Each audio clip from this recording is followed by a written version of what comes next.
Ladies and gentlemen, welcome to MTGO Traders. My name is Taryn, and this is Simic Meal.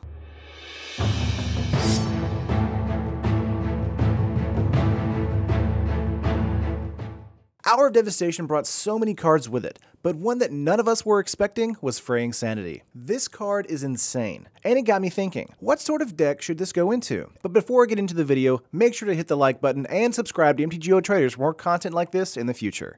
Okay, let's go. We're only running one creature. A playset of Minister of Inquiries. In this deck, we're wanting to mill their deck as quickly as possible, and Minister of Inquiries alongside some energy developers in the deck make milling 6 cards due to Fraying Sanity so much more viable. A great turn 1 play followed by this card, Attune with Aether, a full playset. Not only does this help mana fix, but it also feeds into your energy needs and thins your deck, making a turn 3 Fraying Sanity much more doable. Moving up the ladder to 2 mana spells, we've got a playset of Censor. Early game and late game spells can be easily countered with Censor, and if we don't need it, we cycle it. It's a very flexible spell for us as we're wanting to stay alive or draw into more mill cards. But these are the only counter cards in the deck. The rest, fogs and mills. On that note, we've got a playset of Compelling Argument. 5 cards for 2 mana isn't terrible, but 10 cards for 2 mana on turn 4 is much better. Not only that, but if we're needing to draw instead, it has cycling for 1 blue mana, which helps us get out our fogs or continue to draw into early game Fraying Sanity. Another playset is our cycling fog card, Haze of Pollen. This helps us keep the death blow back from us for a few turns. And since we're running Abandoned Sarcophagus in this deck, lets us have the ability to cast it twice. Double fog value right there is just silly. Following Haze of Pollen, we have Winds of Rebuke, a playset here. While this card also mills us a bit, it will mill our opponent twice as much as us. And if we get Fraying Sanity out twice, it'll be even more hurtful. A great removal spell on tokens and even planeswalkers for a turn. Winds of Rebuke is no joke. Moving up the chain, we've got a playset of Benefaction of Rhonas. Now, some may feel that Hieroglyphic Illumination is the better slot here, and you might be right. However, digging 5 cards deep for our enchantment is extremely important to us in the early game. We want to make sure that Fraying Sanity is coming down immediately, and that a follow-up is on its way. This helps stabilize our board and can help us grab a Minister of Inquiries if we need a blocker. And lastly, the top end of the deck, Startled Awake. This card is insane.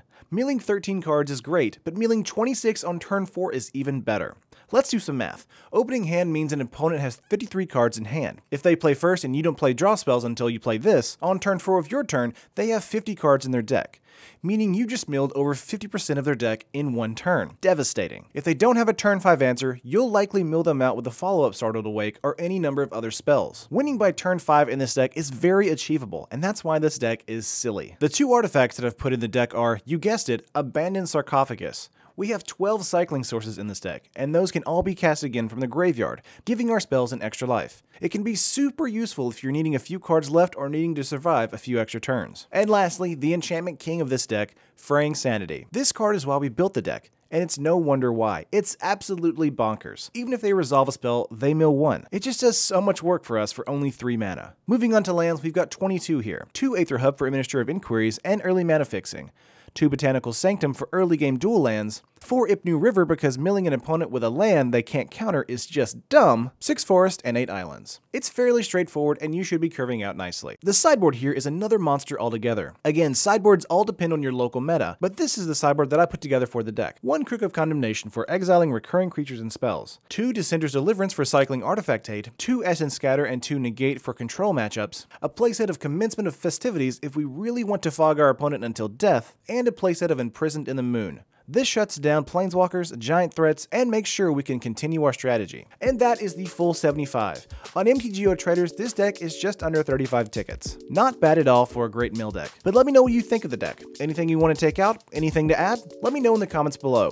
I'm always down there commenting back as often as I can. As always, like the video if you liked it, and subscribe to MTGO Traders for more deck techs and content in the future. I'll see you guys in the next video.